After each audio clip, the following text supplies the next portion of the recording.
Hello दोस्तों, one time again Akki Chaudhary in front of you. और आज मैं आपको पढ़ाने वाला हूँ क्लास 8 बुक का नाम गणित प्रकाश का चैप्टर नंबर 5। और चैप्टर नंबर 5 में आज हम डिस्कस करने वाले हैं पेज नंबर 131 पर आने वाले क्वेश्चन। तो 130 तक के क्वेश्चन हम पहले भी कर चुके हैं और आज हम 131 से क्वेश्चनों को सॉल्व करने वाले हैं। 131 पेज नंबर में कुछ क्वेश्चन आपके पेज के स्टार्टिंग में है, मतलब एट द टॉप ऊपर है, और कुछ क्वेश्चन आपके नीचे दे रखे हैं पेज नंबर 31 पे, मतलब 131 पे। तो आप बुक में देख सकते हो। तो हमारा पहला क्वेश्चन कहता है 8 अंकों की एक संख्या का अंकीय मूल। देखो बच्चे, अंकीय मूल का मतलब क्या होता है? अंकीय मूल का मतलब होता है डिजिटल रूट। तो डिजिटल रूट को तो अभी आपने 8th क्लास में सुना। अब लाइफ में, मतलब जब आप किसी अच्छे एग्जाम की तैयारी करते हो तो वहां पर डिजिटल रूट के बारे में बहुत सारी कहानियां सुनने को मिलेंगी, बहुत सारी बातें आएंगी। तो ये आपको यहाँ पर समझ में आना चाहिए। तो ठीक है, कोई 8 अंकों की संख्या है। 8 अंकों की संख्या कौन सी है मुझे नहीं पता, कुछ भी हो सकती है, लेकिन उसका डिजिटल रूट कितना है? 5 है। उस संख्या से 10 अधिक संख्याओं का अंकीय मूल क्या होगा? यहां पर देखो, 8 अंकों की तो बहुत सारी संख्याएं हो सकती है, उसका डिजिटल रूट कितना है? 5 है। तो अगर उस 5 में 10 जो, मतलब उस संख्या में 10 जोड़ दिया जाए, जो भी 8 अंकों की संख्या है उसमें 10 जोड़ दिया जाए, तो नया अंकीय मूल क्या होगा? नया डिजिटल रूट क्या होगा? सबसे पहले तो आपको यहाँ पर ये याद रखनी है, जो 8 अंकों की संख्या है इसका मुझे यहाँ पर कोई काम है नहीं, क्योंकि जो डिजिटल रूट होते हैं अंकीय मूल वो होते हैं 1 2 3 4 5 6 7 8 9, और 9 के बाद वो दोबारा ही रिपीट हो जाते हैं। 1 2 3 4 5 6 7 8 9, ऐसे ये रिपीट होते रहते हैं। तो सोचो, अगर किसी का डिजिटल रूट 5 है तो 5 के बाद 5 में अगर 10 जोड़ दिया जाए तो 10 जोड़ने के बाद उसका डिजिटल रूट क्या होगा? तो 5 में 10 जोड़ो, लेकिन 9 के बाद दोबारा 1 से शुरुआत करनी है। 1 2 3 4 5 6 7 8 9 10, तो डिजिटल रूट हमारा आ रहा है 6। ठीक है, तो क्या होगा अगर डिजिटल रूट 5 है, अंकीय मूल अगर 5 है, अगर उसमें 10 जोड़ दिया जाए तो हमारा नया संख्या बन जाएगी 15, और 15 का जो डिजिटल रूट होता है वो होता है 6। तो 6 ही हमारा आंसर है। मतलब अंकीय मूल जो है वो सीधा आप 10 को अंकीय मूल में ऐड करो, और जो भी मतलब अंक आता है 15, उस 15 का डिजिटल रूट 6 है, तो 8 अंकों की जो भी संख्या होगी उस संख्या में अगर 10 जोड़ देंगे तो उसका डिजिटल रूट भी सेम 6 ही आएगा। तो हमें 8 अंकों की संख्या को छेड़ने की जरूरत है ही नहीं, हम डायरेक्ट इस नंबर से भी आंसर निकाल सकते हैं। ठीक है, अब हम करेंगे नेक्स्ट। नेक्स्ट क्वेश्चन कहता है हमारा, कोई भी संख्या लिखिए, 11 को बार बार जोड़कर संख्याओं का अनुक्रम बनाइए। मतलब कोई भी संख्या आपको लिखनी है, फर्स्ट संख्या कुछ भी सोच लेते हैं हम सोच लेते हैं 2। अब इस 2 में 11 को बार बार जोड़िए। 11 को जोड़ेंगे बार बार तो ये आ जाएगा हमारा 13। फिर 13 में मैं 11 जोड़ूंगा तो मेरा आ जाएगा 24। 24 में फिर मैं 11 जोड़ूंगा तो आ जाएगा 35। फिर मैं जोड़ूंगा तो आ जाएगा 46।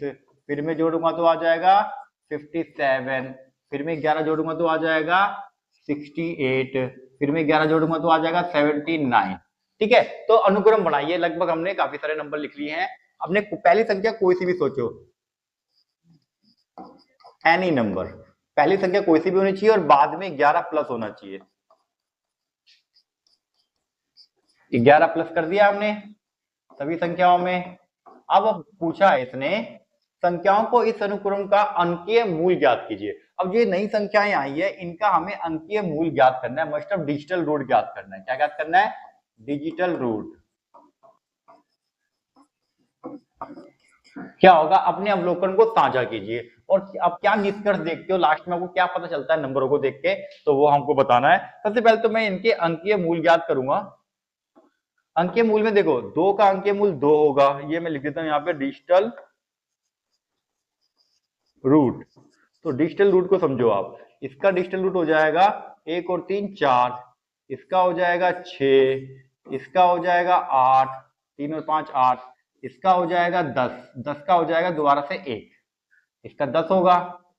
फिर 10 को हम करेंगे तो 1 आ जाएगा, इसका आ जाएगा 5 7 12, 12 और 1, 12 में 1 और 2 मतलब 3, 7 और 8 14, 14 को ऐड करेंगे तो 5, 7 और 9 16, 16 को ऐड करेंगे तो 9। अगर मैं एक और अंक इसमें आगे ऐड करूं तो मेरा आ जाएगा 90। 90 का डिजिटल रूट क्या आ जाएगा? 9 और 7, 9 और 7 16, 16 का डिजिटल रूट 7, 9 और 0 का तो 9 ही आएगा। अब डिजिटल रूट को देखो, हमारे पास क्या आ रहा है? 2 4 6 8 फिर 1 3 5 7 9। मतलब जो इसको हम जो अवलोकन हमें मिलता है उसके अंदर एक पैटर्न बनता है। पैटर्न कौन सा है? 1 3 5 7 9 फिर 2 4 6 8, इस पैटर्न में चलता रहेगा। पहले 1 3 5 7 9, फिर 9 तो रिपीट होगा, फिर मतलब आ जाएगा 2 4 6 8, फिर रिपीट होगा 1 3 5 7, फिर 9, फिर रिपीट होगा 2 4 6 8। तो ये हमने अवलोकन किया कि इस तरीके से ये पैटर्न हमारे सामने आता है। 1 3 5 7 9, फिर 2 4 6 8, फिर 1 3 5 7। तो इस तरीके से हमको ये पता चलता है कि ये हमारे पास इस तरह का कुछ पैटर्न बन के तैयार होता है। ठीक है, थर्ड क्वेश्चन है हमारा। अब देखो थर्ड क्वेश्चन काफी इंटरेस्टिंग सा लग रहा है। इसका भी हमें क्या करना है? डिजिटल रूट निकालना है। क्या निकालना है? ठीक है, तो यहां पर मेरे पास सवाल है 9a प्लस 36b प्लस 30। देखो जब भी हम डिजिटल रूट की बात करते हैं तो जब हमारा सम 9 हो जाए तो हम उसको इग्नोर कर देते हैं, क्योंकि 9 तो हाँ मतलब 9 के बाद जो संख्या होती है वो डिजिटल रूट में होती है। ठीक है, तो याद रखना यहां पर मुझको दिख रहा है 9, तो यहां पर 9 है, तो ए को और बी को इग्नोर करो। ए और बी को क्या करना है? इग्नोर करना है। ठीक है, तो यहां पर 9 है प्लस यहाँ पे 3 6 है प्लस यहाँ पर 13 है। इसका डिजिटल रूट निकालूंगा तो ये आ जाएगा 9 प्लस में 6 3 9 प्लस में 1 और 3 4। अब देखो 9 और 9, अब पीछे वाले को ध्यान रखना, ये 4 ही हमारा आंसर होगा, लेकिन फिर भी मैं आपको बताता हूँ 9 और 9 18, 18 और 4 22। अब 22 का डिजिटल रूट जो होगा वो हो जाएगा मेरे पास 4।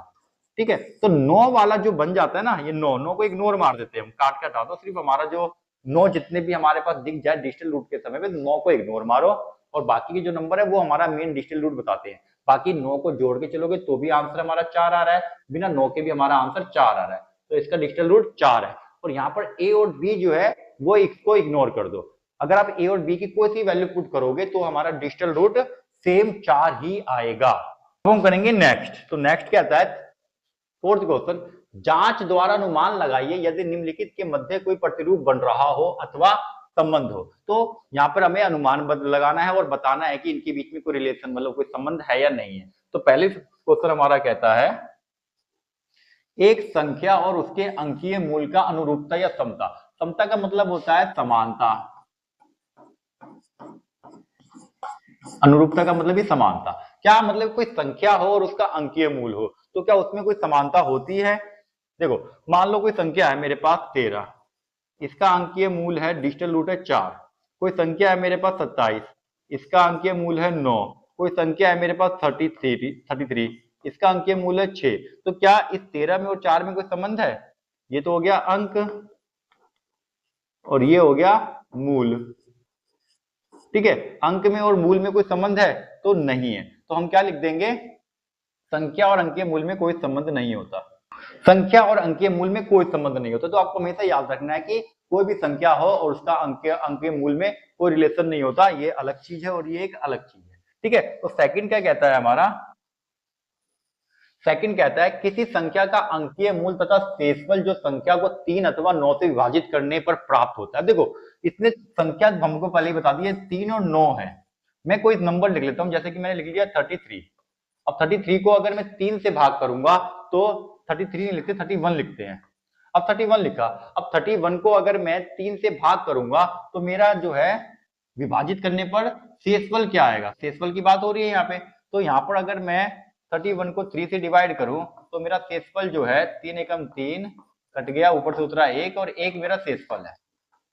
ठीक है, तो यहां पर ध्यान दो, अगर मैं इसका अंकीय मूल निकालूं 3 प्लस में 1 प्लस में 4 आई मीन इक्वल टू में 4, इस 4 को मैं अगर 3 से भाग कर दूं तो मेरा पास शेषफल जो है वो 1 आता है। तो मतलब क्या है कि एक ही भाग करके देखा तो भी शेषफल 1 आया, और अंक से अंकीय मूल डिजिटल रूट से निकाला तो भी शेषफल 1 आया। ठीक है, तो 3 का और शेषफल जो प्राप्त होता है अंकीय मूल से उसमें संबंध होता है। मतलब क्या कि अगर मैं अंकीय मूल निकालू, जो भी अंकीय मूल आएगा उसको 3 से भाग करने पर वही शेषफल आता है। तो इसके बीच में जो संबंध है, अगर मैं 9 से इसको भाग करूं तो इसका अंकीय मूल है 4, और 4 ही हमारा क्या होगा, शेषफल होगा। मतलब अगर मैं इसको 9 से भाग करूं तो शेषफल क्या होगा, 4 होगा। तो मतलब इसमें क्या समझ में आता है कि मेरे पास कोई बड़ी संख्या हो, ठीक है, जैसे कि 7 2 8 है। अब इसको मैं 7 प्लस में 2 प्लस में 8 करूं तो 9 और 8 17 हो जाएंगे। इस 17 को अगर 9 से भाग करूं तो मेरे पास शेषफल क्या आएगा, शेषफल आ जाएगा 8। तो 8 ही इसका और 8 ही इसका अंकीय मूल है, ठीक है। अंकीय मूल, अंक मूल और शेषफल दोनों के दोनों समान रहते हैं। तो इसका आंसर क्या लिखेंगे, इसका आंसर लिखेंगे हम, मैं इसका आंसर लिख देता हूं कहीं पे छोटा सा,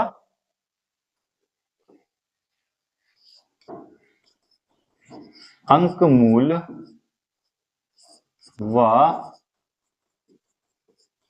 शेषफल समान होते हैं, ठीक है। तो 3 और 9 से जब विभाजित करते हैं तो अंकीय मूल और उसका शेषफल दोनों समान रहते हैं, ये बात आपको याद रखनी है, ठीक है। तो नेक्स्ट हमारा आता है फोर्थ। अब आता है हमारा नेक्स्ट हमारा फिर से फर्स्ट क्वेश्चन है। ये आपको 131 पेज नंबर के बिल्कुल लास्ट में, मतलब नीचे की तरफ मिलेंगे, ठीक है। तो 131 पेज नंबर पे ये क्वेश्चन भी। अब यहाँ पर देखो, यहाँ पर हमारे पास A1 है और 1B है। अब हमें इसको सॉल्व करके आंसर लेकर आना है कि इनकी वैल्यू क्या होगी। अब ध्यान देना इसको वन बाय वन। देखो फर्स्ट में मेरे पास A है, फिर 1 है, फिर यहां पर मेरे पास 1 है, फिर मेरे पास B है, और यहां पर मेरे पास B है, और यहां पर 0 है। अब सोचो मैं B की वैल्यू क्या करूं, B की वैल्यू क्या पुट करूं। B की वैल्यू जो यहां पुट करनी है वो यहां पर भी आनी चाहिए, ठीक है। तो मैं ऐसा B की वैल्यू क्या पुट करूं कि B की वैल्यू मैं एक बार यहां पुट करूं तो इसको सॉल्व करने के बाद यहां पर भी B आ जाए। मतलब ये दोनों नंबर सेम होने चाहिए मेरे, यहां पर जो भी मैं पुट करूंगा वही नंबर घूम फिर के यहां पर दोबारा आ जाना चाहिए। सोचो अगर मैं B की वैल्यू 9 रख दूं और A की वैल्यू 7 रख दूं, A की वैल्यू मैंने रख दी 7 और B की वैल्यू मैंने रख दी 9, तो क्या ये यहां पर भी 9 आता है। 1 और 9 10 हासिल किया, 1 7 8 और 1 9 9 दोनों सेम हो गए। तो A और B की वैल्यू मेरे पास क्या है, ये है, ठीक है। सेकंड में देखेंगे तो इस तरीके से सॉल्व करना है। और सेकंड में मेरे पास A B है और 3 7 है और 6 A है। अब यहां पर ध्यान दो, यहां पर A और A दोनों सेम है, तो A और B की वैल्यू ऐसी क्या पुट करें कि ये वाली वैल्यू और ये वाली वैल्यू सेम हो जाए। अगर मैं A की वैल्यू 2 रखूं और B की वैल्यू 5 रखूं, ठीक है, A की वैल्यू 2 रखते हैं और B की वैल्यू 5 रखते हैं, तो क्या ये दोनों सेम होते हैं। 7 5 12, देखो यहाँ 5 रखा मैंने तो ये यहाँ 5 रखूंगा, 7 5 12 हो जाएगा, 12 का हासिल 1 गया। अब 1 और 2 यहाँ फिर से 2 रख दिया मैंने, 2 और 1 3, 3 और 3 6, तो यहाँ पर 6 आंसर है, ठीक है। थर्ड कहता है हमारा, थर्ड में मेरे पास ON है, मतलब ये तीनों नंबर सेम रखने हैं और जो यहाँ पुट करूंगा वो यहाँ पर भी आ जाए। तो ऐसा कौन सा नंबर होना चाहिए, अगर मैं, तो यहां पर मैं O का मान अगर 2 रख दूं और N का मान मैं 4 रख दूं, तो ये N 4 4 4 4 के 12 हो जाएंगे, 2 यहाँ पर आ जाएगा और मैंने 2 पहले यहाँ पे रख दिया है, तो इससे शायद मेरा आंसर आ जाएगा। तो यहाँ पर मेरा आ जाएगा 2 4 2 4 2 4, इसको ऐड करेंगे तो 4 4 8 4 12 हासिल किया 1, 2 ऑलरेडी यहाँ पर सेम हो चुके हैं, 2 2 4 2 8 और 1 9। अब मेरे पास 9 है, 92 मेरा आंसर हो जाएगा, ठीक है। तो O और N की वैल्यू हमने निकाल ली है। अब मेरे पास QR है, यहां पर मेरे पास R है और ये दोनों के दोनों R आने चाहिए, जो भी यहां वैल्यू पुट करोगे दोनों सेम होने चाहिए। तो अगर मैं Q का मान 2 रख दूं और R का मान, Q का मान 8 रख दूं और R का मान 2 रख दूं, तो 2 2 4 8 हो जाएंगे, ठीक है। तो रख के देखते हैं, 8 2 8 2 8 2 और हमारा आंसर आ जाएगा 6। इससे तो आंसर नहीं आ रहा। अगर मैं इसको 5 रख के देखूं तो, अब देखो इससे क्या होता है, 5 5 10 5 15 15 का दोबारा 5 लौट के इधर आ गया, इधर में 1 कर दूं तो 8 8 16 24 और 1 25, दोबारा 5 लौट कर आ गया, तो ये वाला 5 और ये 5 सेम है। तो हमारा आंसर क्या है, P का मान हमारा आ जाएगा 2, P का मान 2 आ गया, P है यहाँ पे, R का मान 5 आ गया और Q का मान हमारा 8 है। तो इसको इस प्रकार से इसको सॉल्व करना है। ठीक है, नेक्स्ट क्वेश्चन कहता है हमारा, तो नेक्स्ट क्वेश्चन हमारा कुछ इस प्रकार से है। अब यहाँ पर आपको ध्यान देना है कि मेरे पास यूटी है, क्या है, यूटी है। अब ये यूटी को मतलब यू और टी की जगह पे ऐसा कौन सा नंबर पुट करूं जिसको 3 से गुना करने पर दोबारा से यूटी घूम फिर के आ जाए और पी कोई वैल्यू आ जाए। तो मुझे लगता है कि एक अगर मैं इसको 50 कर दूं मल्टीप्लाई 3 कर दूं तो ये घूम फिर के क्या हो जाएगा, 50 या 150 और दोबारा से पीछे 50 आ जाएगा। तो यहाँ पर मैंने P का मान U का मान रखा है मैंने 5 और T का मान रखा है मैंने 0 और 3 का मान क्या आ गया, आई मीन जो P का मान क्या आ गया, P का मान आ गया 3, P का मान आ गया 3। तो इस प्रकार से इसको सॉल्व करना है और ये हमारा AB है। अब AB को 5 से गुना करना है जिसमें जो पीछे नंबर है वो दोबारा से आगे आ जाए। तो इसके लिए हम क्या करेंगे, अगर मैं AB का मान 19 रख दूं और इसको 5 से गुना करूं तो 19 पंजे होता है मेरा 95। अब देखो जो ये वाला संख्या और ये आगे की संख्या जो सेम हो गई, हमें ये चाहिए ना पीछे की संख्या और आगे की संख्या सेम चाहिए, तो पीछे की संख्या और आगे की संख्या सेम हो गई। तो इस कंडीशन में मेरा 95 आंसर है और मेरे पास ए और बी की वैल्यू है 19, मतलब ए की वैल्यू है मेरे पास 1 और बी की वैल्यू है मेरे पास 9 और सी की वैल्यू क्या आ गई, सी की वैल्यू आ गई 5। ठीक है, तो इस प्रकार सॉल्व करेंगे। अब यहाँ पर मेरे पास L2n इंटू में 2 है और 2np लेकर आना है, मतलब n की वैल्यू और ये वाली n की वैल्यू सेम होनी चाहिए, मतलब इसका लास्ट वाला डिजिट और इसका सेंटर डिजिट सेम होना चाहिए। तो मैं L और n की वैल्यू मुझे पुट करनी है, बीच में 2 है। अगर मैं इसको 125 कर दूं, मतलब 1 2 5, 2 पहले से ही था, मैंने L की जगह पे रखा 1 और n की जगह पे रखा 5, इसको मैं 2 से इंटू करूंगा तो ये मेरा आ जाएगा 250। अब देखो यहाँ पे, यहाँ 5 पीछे का और यहाँ पे बीच की संख्या सेम हो गई, तो मेरे पास L N P आ चुकी है। L की वैल्यू मेरे पास 1 है